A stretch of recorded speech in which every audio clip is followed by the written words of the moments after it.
সুপ্রভাত। আশা করি সবাই ভালো আছেন। একটা ছোট লেখা লিখেছি। এটা আমার জন্য যেমন, আপনাদের সকল নারীদের জন্য সেরকম। দেখুন আপনাদের কেমন লাগে। অবশ্যই মন্তব্য করবেন, ভালো লাগলে শেয়ার করবেন, লাইক করবেন। প্রিয় আমি, নিজেকে নিয়ে একটুখানি থমকে গেছি জানি। জানি তোমার মূল্য সবাই দিতে পারবে না, সবাই নিজেকেই অমূল্য ভাবে। এটাই অলীক কল্পনা। নিজের কাছে নিজেই হিরে, নিজেই রত্ন ভাবা, এটুকু কি অন্যায় বলো? নারী হয়ে থাকা, ভালো বউ, ভালো মা, ভালো শিক্ষা দেওয়া, হতেই পারে ভুল আমার, নয়তো ভগবান যে ভুল হবে না কোথা।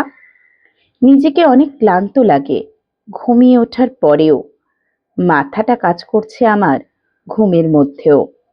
বরের শরীর ঠিক আছে তো? ঠাকুর একটু দেখো, ওর যেন সব কাজ হয়ে যায়, সফলতায় রেখো।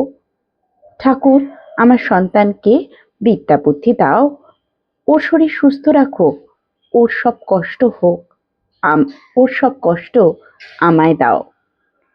এটাই এটাই ভাবে জানি, এটাই ভাবে জানি আমি, আমার মতো নারী। সহমত আমরা সবাই, শুধু দিতেই খালি জানি।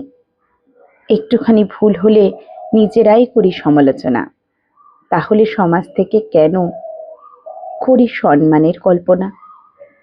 প্রিয় আমি, ক্লান্ত খুবই, খুবই আমি দুঃখী।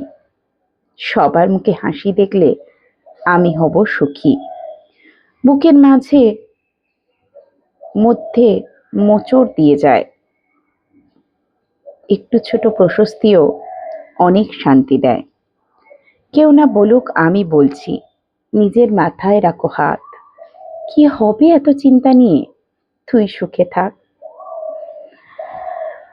মাঝে মাঝে একটু গলাটা খুসখুস করছে বলে একটু আটকে গেলাম। নিজেই লিখেছি, আশা করি আপনাদের ভালো লাগবে। ভালো লাগলে একটু আমাকে সাপোর্ট করবেন।